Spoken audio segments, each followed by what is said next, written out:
Well, if you could please join me in welcoming Dr. Stephen Barry. Stephen is a scientist with a passion for investigating how we can improve the quality of people's lives through better building and precinct design and the application of renewable resources. Dr. Barry has a tertiary qualifications in applied sciences, business studies, public policy, renewable energy, and a PhD in mechanical engineering. So there's a lot to bring to the table, a lot of knowledge, and I'd like to invite Stephen up to stage. Thank you very much. Great to see you here tonight. I'd like to start off by acknowledging my colleague and good friend, David Whaley. Dr. David Whaley is in the audience. Half of what you're going to see up here, he co-authored with me. If I think I know something about zero energy, net zero energy homes and net zero energy buildings, well, he knows more. So, yeah, when the questions get really, really hard, I'm passing them all to David. We're going. Okay, so what are we going to talk about tonight? We're going to have a look at evidence, evidence, and evidence. The only thing that matters to us scientists is evidence. Myth, crazy ideas, I've heard them all. So many people have told me how to design a net zero energy home. You wouldn't believe the crap that people have passed as what they think is real. The only thing that matters to us scientists is what the evidence shows. And we look at as many buildings as we possibly can. We listen to as many experts as we possibly can. We analyze the data. We monitor an awful lot of stuff in a lot of buildings, and we find out what happens. Then we can pass that on to others. So from the evidence, we're going to look at what are the big challenges and where do you make the easy wins? Where is it cheapest and easiest to make wins to get to net zero energy? And then we're going to ask the question, does it make economic sense? If you have to spend $1 million to try to build a net zero energy home, is it really worth it? And then eventually we're going to ask the question, do users actually like them? If we build them, will they come? I'm starting a long time ago because I'm really old. And so we're going back to 1996. This was an 11-year study of how to take a house that was only 1.1 Natters stars, so out of 10. So 1.1 is not too good. And how do we actually make it a net zero energy home? So, everything was monitored for 11 years, and every single year we changed one major thing. Maybe a couple of little minor things, but one major thing. Lockhill Park, Green Village, an incredible resource. David has wired up all these homes. We get data pretty well every minute of every day from 100 homes, and we have for, 8, 9, 10 years now, a long time. I've been involved with Lockhill Park for 7 years of analysing the data with David. So it's a long journey. We know an awful lot of stuff. We know what works and we know what doesn't work. Boy, there's a lot that doesn't.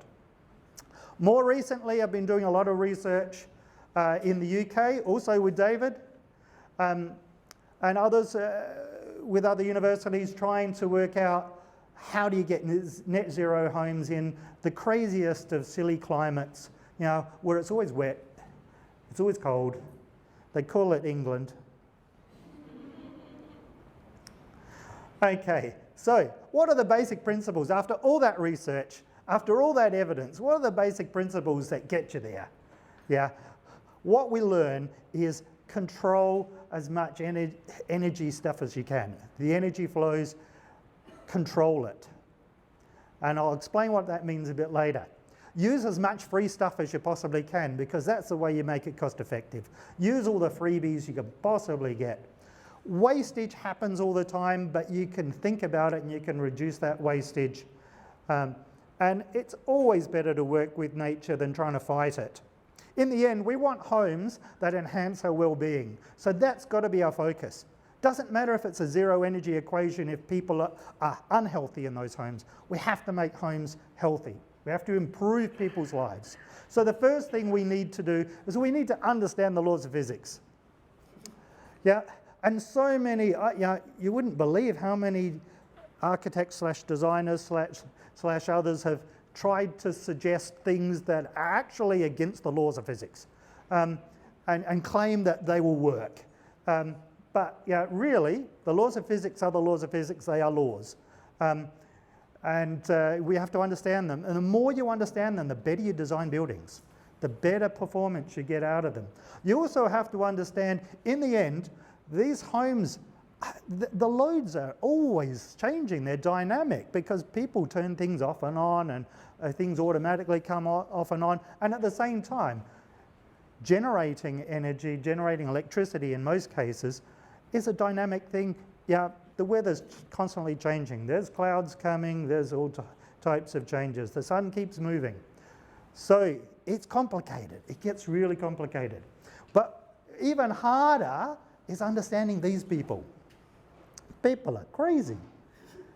The more you do research into buildings, the more you go, how did that happen? Because people were doing stuff that you never really quite understand, you try to. But they're always chasing comfort. They're always chasing what's convenient, what's easy, what's fun, and why not? It's there. It's their home or their commercial building or whatever. It should be fun. But that means weird things happen. Here's some evidence. These are all different homes at Lockhill Park, Green Village. They all meet exactly the same performance standard. They all have the same, roughly the same technologies.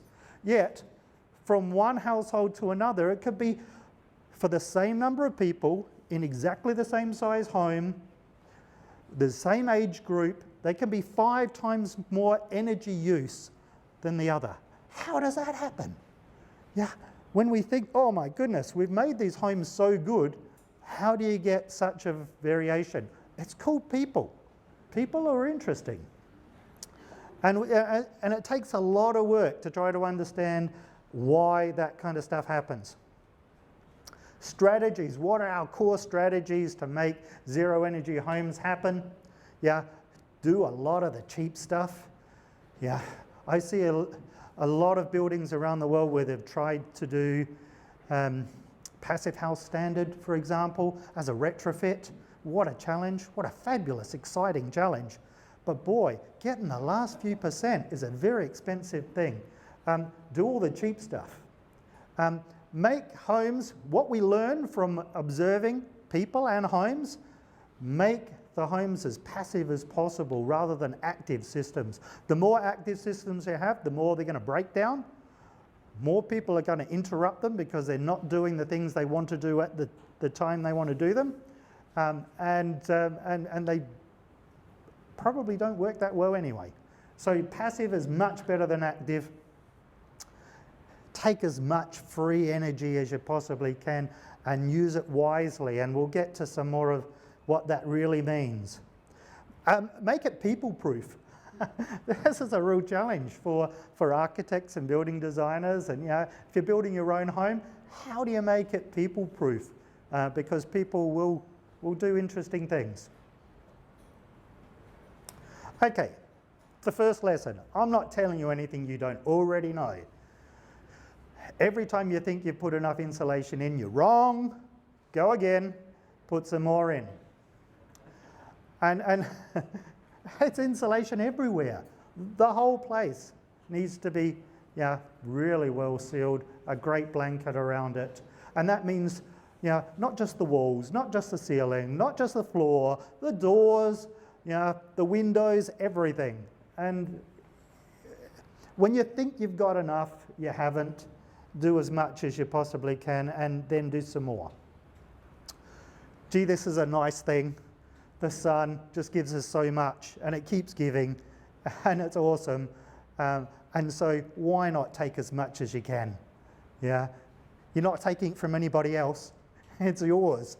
And so plenty of free, call it daylight, yeah, thermal comfort, yeah, call it health, call it whatever you want. It's free, it's good, use a lot. In a hot climates like, relatively hot climates like Adelaide, and it's getting hotter, as we've just, I think, had the hottest April on record, or as we seem to have every year, the hottest something on record. Any time you think you're shading really well, you're probably not. Many people try to shade for summer. It's autumn and spring that are the hardest periods to shade for.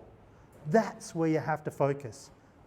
You have to think long and hard about how you're going to deal with a 35-degree day in late April, because that's what we get. Yeah, that's where it's tricky. It's easy to deal with a 35 or 40-degree day in January or February because the sun's really high and you know where it is and it's pretty simple. Once that sun starts to move down, shading is trickier. Seasonal shade devices are the way to go. Depth of shading is a surprisingly important thing because you're not just shading direct sunlight through that window or that glass door or whatever it is. You're also thinking about the pavement or the area in front of that, which is reflecting and re-radiating heat into the home. So depth of shading is actually surprisingly important, more important than you think. I've been lucky enough, just because of my jobs over the years, I've been to every state and territory looking at zero energy homes, and overseas, many countries. And what really gets me is the phenomenal array of different building materials people have used to create net zero energy homes.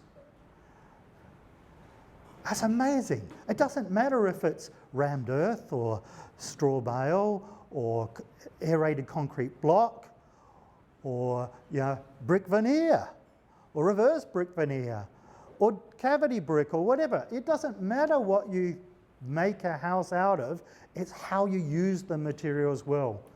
Of course, embodied energy is an important issue and you have to be thinking about that. So there are lots of concepts. I don't believe they're absolute rules because there's always an exception. This is not the laws of physics. These are exceptions that happen. So generally, you want to go local as much as you possibly can. Local materials. If you can dig the clay out of your own yard, turn it into bricks, and do double skin, mud bricks with lots of insulation in the middle, that's a winner. Not everybody can do that. Not everybody has straw that's just been taken out of the field next door and dried. But so local is really important, but not absolute on that. Just think about a lot of materials take carbon out of the atmosphere. You can store it in your home rather than have it released again. You can store it for a long time, and you should think about your home or commercial building being there forever, for a long time for that. There are lots of issues about mass. Where you put mass in a home is really, really important. How you treat that mass is incredibly important. How well insulated that mass is to keep that energy and use it where you want in the space in the home is really quite critical. How much sunlight you allow onto that mass is critical. These are nuances that are the difference between a great home and a home that should have been good. Okay, so I'm going to race through some case studies. This is the express version. This is 20 years in 20 slides or something like that. So This is an 11-year ridiculous journey trying to take a retrofit project, taking a crappy house. Well, it's not horribly crappy, but it's pretty bad, and try to turn it into a good house. And what do we do? Yeah, a lot. So we put lots of insulation in, and then we put another lot of insulation in, and then, oh my goodness, we needed more, so we put another lot of insulation in, and we kept going. And every time you think you've put in enough insulation, you go, oh, shivers, yeah? The slab is touching the soil on the south side of the house, which in Canberra is about 0 degrees because it's -10 at night, and it's 5 or 6 degrees in the daytime, and there's no direct sun on that, and that soil is very, very cold, and the slab is just losing heat to it. And so, oh my goodness, you actually have to put more insulation in. Every time you think you've done enough, you have to do more for that. And then shade, it's 35 degrees plus in summer, and it's -10 in winter.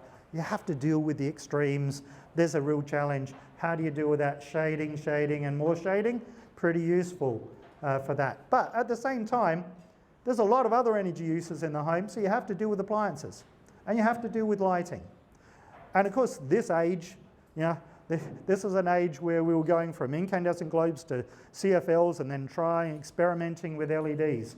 They were pretty early LEDs. The LEDs now are much better, but we did some exciting stuff.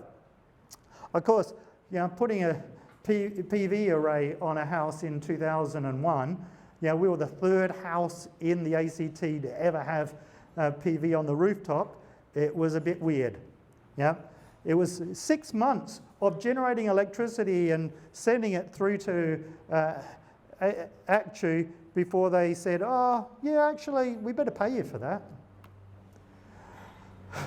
What do the numbers look like? When we go from what we started, that's how much actual energy it took to run the house. This is what happened when we had completed all those things. That's a big list of things over 10 years. But the numbers are incredible. The numbers speak for themselves. It is technically possible to take a crappy 1.1 star house all the way to 7.7 or whatever we got to in the end, plus everything else, and make it net zero energy. If you can do that in Canberra, you can do it anywhere. Lockhill Park. Lockhill Park is an unbelievably brilliant research project. The performance standards are mighty good compared to the normal home. High levels of thermal comfort, good quality appliances, solar hot water, water efficiency, the whole range of things, and energy feedback to the end users. So if they want, they can react to the numbers. Does it matter? Does it make a difference? What does it look like? Well, I've got 2 years here. David, we should update these. They're starting to look a bit old. 2 years of Lockhill Park data compared to Mawson Lakes, houses that we monitor as well, and the South Australian average and the Australian average. Chalk and cheese. You build great homes, well, pretty good homes. They're not great, they're pretty good. It makes a big difference, a huge difference. They're real numbers. We're not making this stuff up. It's not an unusually good year. We can do this year in, year out. The numbers look great. So what is the magic formula? If you want your home to be net zero energy, the cheapest, easiest way to get there is start with good thermal comfort. If you got anything less than 7.5 stars, you should work a bit harder on that. A really good solar hot water system. We monitor solar hot water systems, and we see that they're chalk and cheese. Some are really crap. Some get very, very little solar contribution, and others get wonderful solar contribution. You have to be careful about the appliance. And lighting, LED lighting now can just take the density down to almost nothing. It's fabulous. For PV, you need to think you need a chunk of PV just to cover the systems that normally operate in any home of any size, and then as your home, depending on how big your home is, you need a bigger PV set. Of course, If you've got teenagers, you need more PV. Yeah? This is real. This is the evidence. We monitor homes and we know who lives in them. If you've got a teenage boy, it's pretty bad. If you've got a teenage girl, oh my goodness. They can go through energy. And so, yeah. Does it make sense? Does it make economic sense? So there's real numbers, yeah, conservative, taken what does it cost to get to that standard, the magic formula of net zero energy. What does it cost? It does cost more than a standard build, no question about that. So if you build to the Building Code of Australia, National Construction Code, yeah, you're not going to get a good home, but it'll be a cheaper home. If you want to get to net zero energy, it costs more. But the benefits are massive. The benefits flow for a long time. And yeah, a cost-benefit ratio of 2.5, you're getting $2.50 back for every dollar you've invested. That's a pretty good investment, I think. And I like to invest. But what do the end users think? Yeah, are these things just technology crazy, homes that people can't understand, can't work in, can't live in? Well, when we sit down and listen to them, and we do that a lot, part of what David and I do for a living is we actually sit down and we listen to the end users. And we do that not just here in Australia, but we do that overseas as well. We sit down with people who live in net zero energy homes and we find out what they think. These are just some of the quotes. We could go pages and pages of quotes saying, things like, they're going to have to carry me out in a box because I love it that much. So net zero energy homes are really, really good from an end user perspective. But what's really fascinating is we tend to think about money just as money, but to end users, it means a lot of different things. And so what we find when we interview a lot of people is having a net zero energy home empowers them. It gives them strength, mental and physical strength that they didn't otherwise know they could have. It empowers them to do the things they want to do but never could afford because they always were struggling to pay energy bills. It changes their lives.